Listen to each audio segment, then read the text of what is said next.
Hey everyone, welcome back to another series. This time, we're here with Kenshi. For those of you who don't know, Kenshi is an open-world sandbox RPG. It has some RTS elements combined with RPG mechanics for the individual characters that you'll be playing as. It's a hard game to pinpoint with genres alone, but I think that description does it some justice. I'm going to be spending a little bit of time here explaining the UI, as it's kind of complicated if you don't know what you're looking at. For those of you who are familiar with the game, feel free to jump forward to this timestamp in the description for the real start of the episode. So, the first thing you'll probably see when looking at the UI is going to be all of these bits right here. Blood, head, chest, stomach, left arm, left leg, right leg, and then hunger, as well as these numbers next to it. So each of these correspond to the health of that individual body part. And you take damage dynamically, so it's going to be on one of these different pieces of your body, whether it be they're going to hit you in the head, they're going to hit you in the chest, the stomach, the arms and the legs. And each one will have different effects on your character. So let's say you get hit in the leg. Your movement speed, your actual run speed, which you can see right here in the UI, where my mouse is, in the bottom left, will actually be reduced on damage to your legs, but it won't be reduced on damage to your either of your arms or your stomach or your chest or head. Conversely, if you take damage in the arm or either of your arms, your actual combat stats will be affected, as you're not going to be able to wield your weapon as effectively. Then there's the stomach and the chest and head, which are all vital organs. So basically, if a vital organ drops below 0, you get knocked out. And if it drops down to negative whatever this number is, so let's say my stomach gets down to negative 100, I will die. This character will die. And as you can see, it looks like there's more slots for characters, and that's the great thing about this game. There's a massive world to explore. I actually hit M now.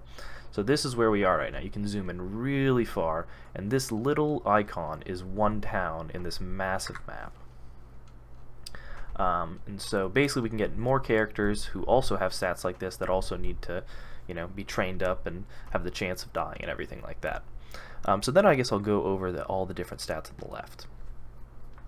These two EXP kind of texts indicate how much EXP you're gaining for an individual stat. So right now, if I move around, let's say, I'm going to be getting 150% athletics EXP gain. And so this is the whole stat tree. I will get to this in a moment. But basically, if you can see, it says next level, and I'm already 2% done with. So that basically indicates how fast you're gaining a certain stat. 150% is the fastest you can gain for athletics. Strength, it is a 50% cap, and you can do that by carrying lots of things in your inventory. You do have a weight capacity in here, so as you carry more things, you will be slowed down in terms of run speed. But if you increase your strength, I will go over here to stats. I'm kind of jumping around, but we'll get through everything at one point. Strength, actually, if you look at the stats it affects your max carry rate, as well as attack speed with heavy weapons, chance to break free or resist kidnapping attempts, as well, and your martial arts damage. And so it also talks about different ways to train the different skills, right? So it's carrying people or overloading inventory and using a heavier weapon. So the best way I've found to train strength is to carry a butt ton of stuff as well as carry another person on your back. Toughness EXP, rate at which your toughness increases when you get hurt. I don't know much about this one. I know you need just to get hit a lot to make this better, and it's a really good stat actually. Toughness is super OP. It reduces the damage you take. This is like your damage resistance right now is negative 63%. So you basically don't resist any damage. You actually take more damage because your toughness is so low. It also affects your martial arts damage. So training up your toughness and strength actually makes your martial arts a lot better. Chance to resist stealth knockouts, toughness, current rate EXP, and that's what that is. I think it goes down as you get stronger and stronger. As well as your knockout point. So, as we talked about before, if one of your vital organs drops to 0, you actually get, knocked out. However, if you haven't reached, whatever this knockout point is, your character will get back up after a certain amount of time. I think depending on the type of hit they take and stuff like that.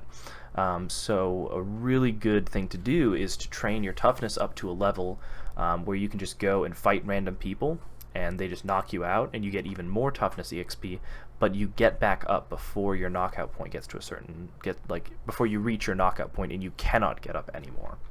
If you reach the knockout point, your character basically goes into a recovery coma and they're unable to do anything until someone comes and heals them.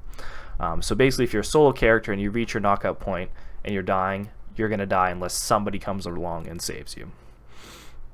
And then it talks about the different ways to actually train. One of the two main ones are going to be getting hurt, getting beaten up, and losing battles. Losing battles is huge. Like, if someone beats you senseless until you fall down, you will gain tons of EXP, as well as get up and fight instead of playing dead. So sometimes when there's enemies nearby and your character gets to a certain, like they get knocked down and they basically fall unconscious for a little bit, but they don't reach their knockout point, and then they wake back up, sometimes they play dead instead of actually trying to move if there's an enemy character back nearby. And so a good way to train it is to force your character to stand up while they're playing dead.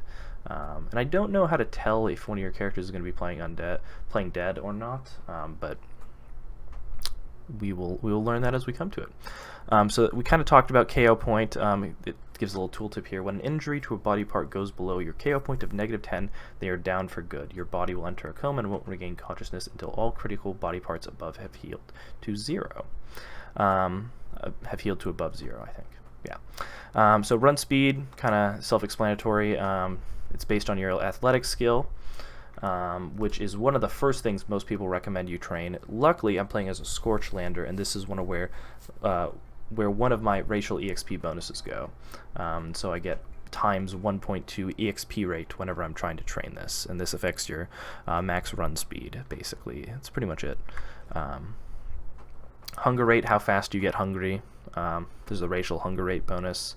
If you're carrying more stuff, if you're encumbered and you have lots of stuff on your back, it will pretty much increase to ungodly levels, like 150% hunger rate, and you will get hungry very quickly. Attack, defense, strength, dexterity, toughness, and dodge.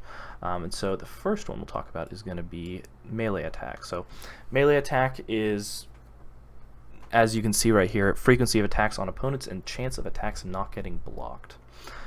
So how many times, or how often you're going to be attacking an opponent, and then how often that they will not be able to block your attack. Melee defense is basically the opposite, how good you are at blocking enemy attacks. So next up would be strength. Strength, again, I think I talked about this a little bit before, max carry weight, as well as martial arts damage, and then attack speed with heavy weapons. Toughness, again, talks about the KO rate, damage resistance, and then more martial arts damage. And then we have dexterity, which is attack speed, block speed, weapon cutting damage, rate of fire, and reload speed. So this also affects ranged weapons. There are ranged weapons in the game. One of the big ones being the crossbow, or the turret. I think it's the harpoon turret. Yeah. So once you set up a base, you can have harpoon turrets, which basically shoot big, scary bolts of metal at people. But basically all of these stats you want to get up. If you're just going to be a melee character, perception isn't really that important. This is basically the stat that mostly affects ranged weapons. So accuracy, range, and then shooting moving targets. All the weapons are kind of self-explanatory. They all just govern how much damage is dealt if you're using any of these different weapons. And the way to train them is just to use that weapon. Dodge is, I think you can only train it while using martial arts, or well, basically not having weapon, or if you stumble and you're able to dodge something, or getting hit while stumbling. Yeah, fighting unarmed or getting hit while stumbling. This just basically governs how good you are at dodging attacks. So you can either block an attack or you can dodge it, and both are very effective methods to reduce damage. Martial arts also affects the martial arts damage, which is basically bare fist combat. And I've heard this is one of the best stats to train in the game. That, like, everyone says, a team full of martial artists pretty much can't be beat because they just dodge and punch everybody, and they get like new cool abilities that because I think as you level up in martial arts, you get different ways to attack. So instead of just punching, you do like a flying kick or, you know, stuff like that. So I think I might have some of my characters be martial artists, but we'll have to see. Range weapons, again, a little bit self-explanatory. Govern accuracy, rate of fire, reload speed for turrets, crossbows, and then precision shooting. I think it actually... Oh wow, it only affects friendly fire avoidance. So basically how good you are at not shooting your teammates in the back. Thievery skills are next up. Stealth, lockpicking, thievery, and assassination. Stealth, there's this little button down here that you can press. That basically, you see this little eye here. That basically means you're invisible to people. Only when it's blue, though, are you actually unseen. Red means someone actively sees you. Yellow means I think you're in their sight line, but they don't see you. And again, I'm not the expert at this game. I'm just kind of giving my understanding at this point. And then as the series progresses, we'll learn a little bit more, and I'll probably get a little bit better. So this is another one of my racial EXP bonuses. I'm very good at stealth as a Scorchlander, and I think dexterity is also a really good stat for me. So stealth, kind of sneaking around.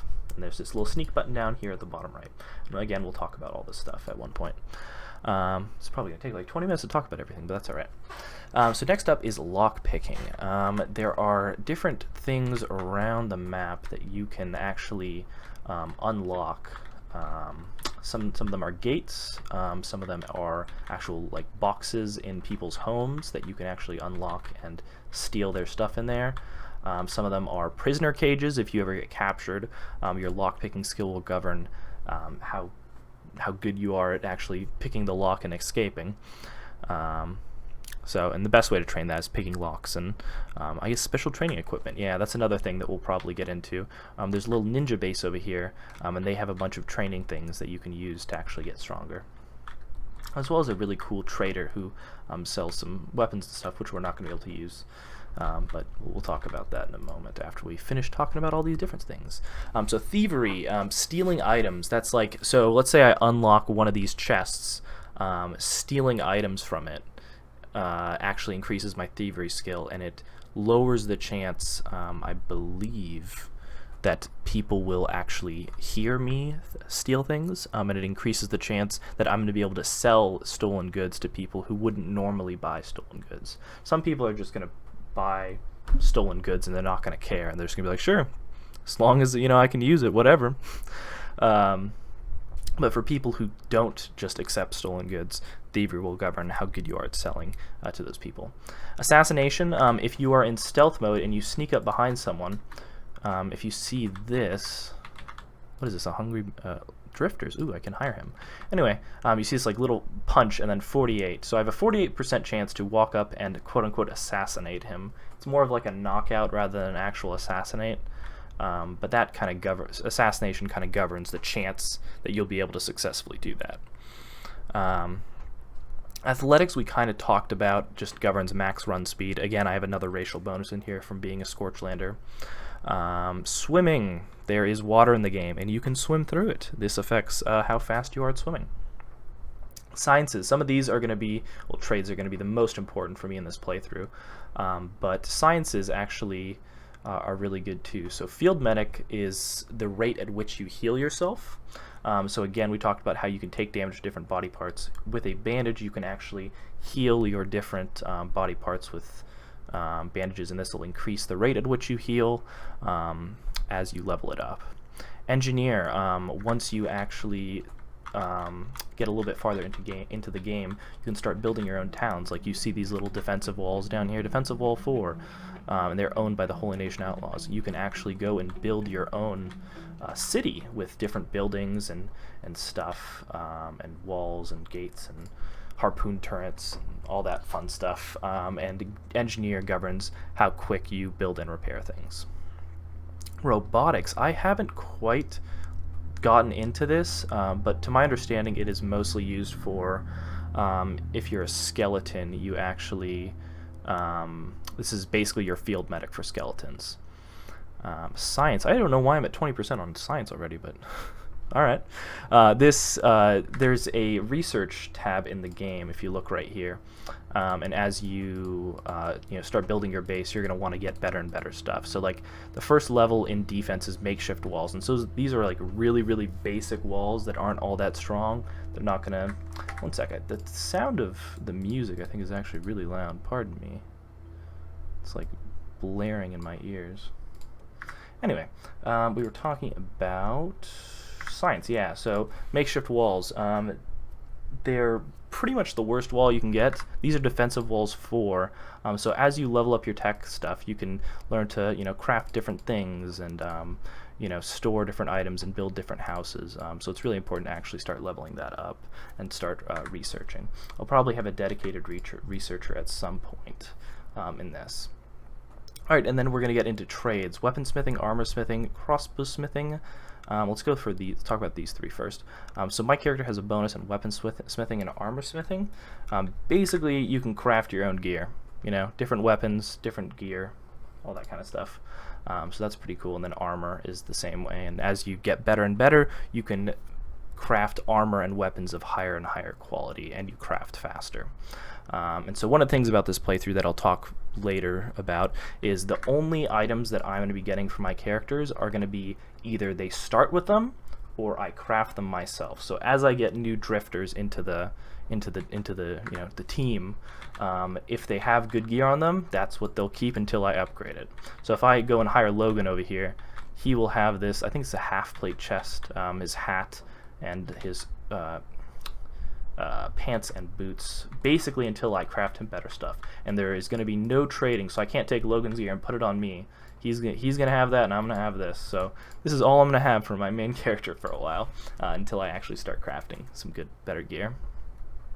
Laboring, there is little nodes throughout the world. Like this one right here is a copper node, and I'll probably do a little bit of mining at one point in the near future. So as you mine it, you can gain copper, which can either be crafted into copper plates or sold for a decent amount of money. And that's one of the ways some players actually go and make a little bit of money. And then there's also iron resources, and basically laboring governs how quick you mine, I suppose. Farming is the same way as laboring, but you can build different farms. So I can build a cotton farm, place it down in whatever outpost I'm going to make, and then I can have a guy go and farm that and make food for me instead of having to buy it. Next up is cooking. So taking the farming goods you make and actually cooking them into something functional. I find it kind of weird that I have 20% in both science and cooking already, and farming. Don't know why that is. Athletics, I already trained it. Assassination's at 50%. Yeah, I don't know, a little strange. Anyway. So we've talked about all the different stats in here. We've talked about all the stuff over here. We've talked about the health. Inventory, pretty self-explanatory. Talks about the total weight, all the different things you can actually equip. Belt, head, armor, boots, shirt, pants, weapons. There's also backpacks, which is pretty cool. The map, again, pretty self-explanatory. This is the map. Right now we can only see 2 towns. There are more on the map, but right now there's only 2 that we can actually see. And we can either cheat and look up something or actually buy maps. I think I'm going to buy maps. I don't really know a lot of the game, and I want to kind of explore it a little bit myself instead of cheating and being like, oh, I know there's this city here, that city here. And I do know some stuff, like there's a nice place that we're going to go to over here to make a little bit of money, and there's a town over here that we can utilize to sell whatever gear we get there over there. Tech, again, a little kind of self-explanatory, the different research options that we can pick and learn. And then squad. So this is, we're going to be making different squads. Right now I only have 30. I might install a mod to increase that amount. I think it's like recruitment limit 256 or something like that, because 30 people just doesn't seem like enough to me. But we'll cross that bridge when we come to it. Anyway, I think that's most of it. And then there's also jobs you can assign, and this is the crafting menu. Right now I have pretty much nothing. Camp bed is going to be something important that we have to get soon, but yeah. So we're going to actually, not what I meant to do. I'm going to actually set up medics. So basically these are jobs. My guy will automatically do whatever I assign him to in these jobs if this is selected. If the jobs thing is unselected, then he's just going to ignore whatever's here. So I'm basically going to set him to auto-medic himself whenever he's not doing something else. But with that being said, I think that is pretty much the explanation of the UI. If there's anything I missed, please feel free to let me know. But I think, yeah, we can start to get into it.